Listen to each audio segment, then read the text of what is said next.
This is a reading of the entire book of Jonah.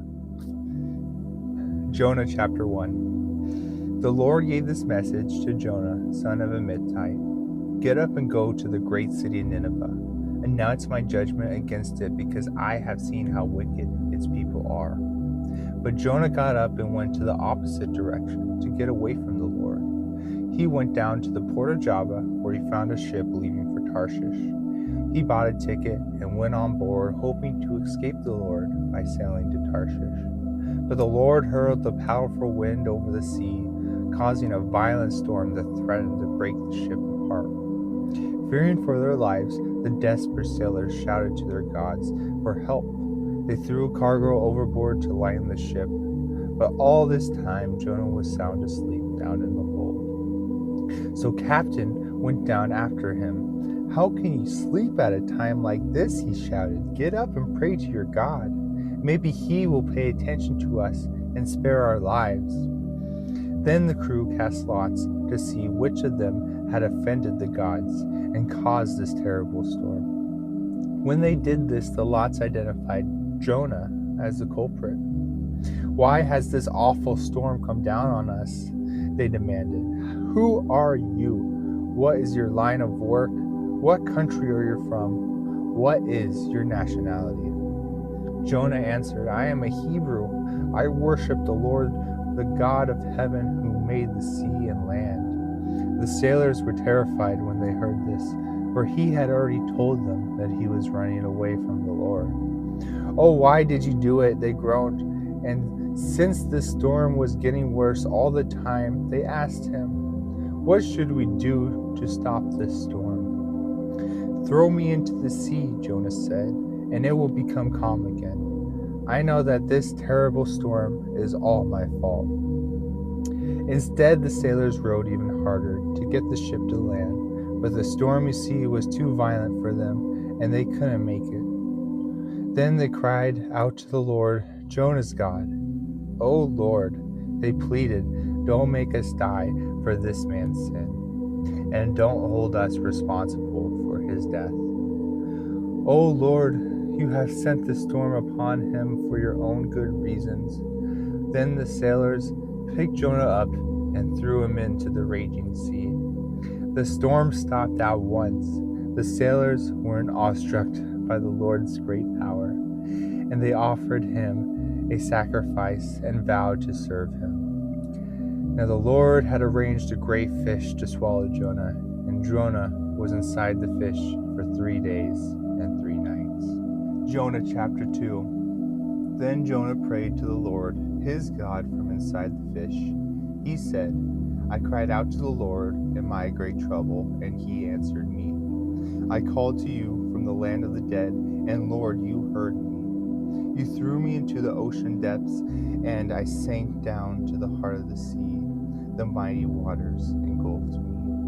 I was buried beneath your wild and stormy waves. Then I said, O Lord, you have driven me from your presence. Yet I will look once more towards your holy temple. I sank beneath the waves, and the waters closed over me. Seaweed wrapped itself around my head, and I sank down to the very roots of the mountains. I was imprisoned in the earth, whose gates locked shut forever. But you, O Lord my God, snatched me from the jaws of death. As my life was slipping away, I remembered the Lord, and in my earnest prayer went out to your holy temple. Those who worship false gods turn their backs on all God's mercies, but I will offer sacrifices to you with songs of praise. I will fulfill all my vows, for my salvation comes from the Lord alone. Then the Lord ordered the fish to spit Jonah out onto the beach. Jonah chapter 3.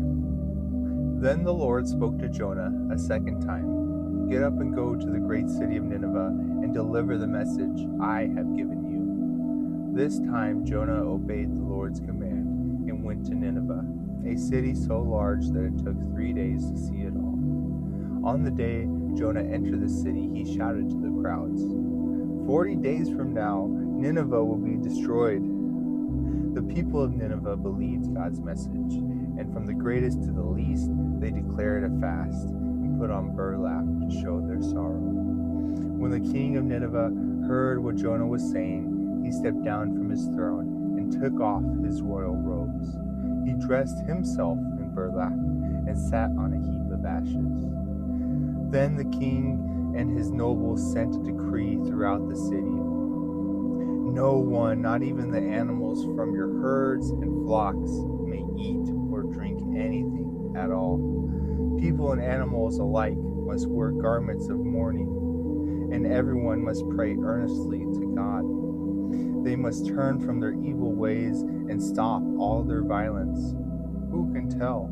Perhaps yet even God will change his mind and hold back his fierce anger from destroying us. When God saw what they had done and how they had put a stop to their evil ways, he changed his mind and did not carry out the destruction he had threatened. Jonah chapter 4. This change of plans greatly upset Jonah, and he became very angry. So he complained to the Lord about it. Didn't I say this before I left home, that you would do this, Lord? That is why I ran away to Tarshish. I knew that you are merciful and compassionate God, slow to get angry and filled with unfailing love.